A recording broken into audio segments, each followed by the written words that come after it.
இன்னைக்கு சாதியை பற்றி நாம் பேச வேண்டிய அவசியம் இருக்கு. மணிக்கணக்காக, நாட்கணக்காக, வருடக்கணக்காக நம்மளோட சமூகத்தில் அத்தனை பேரும் பேச பேச தான் அத பத்தின சிந்தனை வரும். இத பேசு பொருள் ஆக்குறது ரொம்ப முக்கியம். ஜாதி அப்படின்னு சொன்னா, இப்போ ஒரு ஒரு பெண் இருக்காங்க. அவங்க பிரெக்னன்ட் ஆகுறாங்கன்னு வச்சுக்கோங்க. அந்த குழந்தையை பற்றி நமக்கு ஏதாவது தெரியுமா? அந்த குழந்தை பொறக்கறதுக்கு முன்னாடி அது கருப்பா, சிவப்பா தெரியுமா? ஆணா, பொண்ணா தெரியுமா? நெட்டையா, குட்டையா தெரியுமா? அருமையான கருத்துக்களை இந்த சமூகத்துக்கு பேச போகுது. அல்லது ஒரு மோசமான ஆளா இருக்க போகுதா? ஆரோக்கியமான இருக்க போகுதா? நோய் நொடியோட இருக்க போகுதா? எதுவுமே நமக்கு தெரியாது. ஆனா ஒண்ணே ஒண்ணு தெரியும்.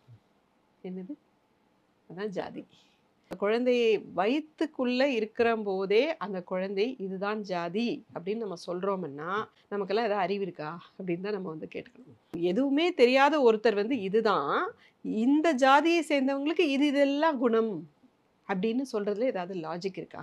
இந்த ஜாதியை சேர்ந்தவங்க இப்படிதான் இருப்பாங்க, அப்படிதான் இருப்பாங்க, இப்படிதான் இருப்பாங்க அப்படின்னு சொல்றதுல எந்த ஒரு அர்த்தமும் இல்லை. பிறப்பினால் இந்த குணங்கள் இருக்கு அப்படின்னு சொல்லி நம்ம அட்ரிபியூட் பண்றது அப்படிங்கிறது ஒரு கம்ப்ளீட்டான ஹம்பக். அது ஒரு கற்பனையான, ஒரு போலியான, திணிக்கப்பட்ட ஒரு பொய்யான கான்செப்ட்.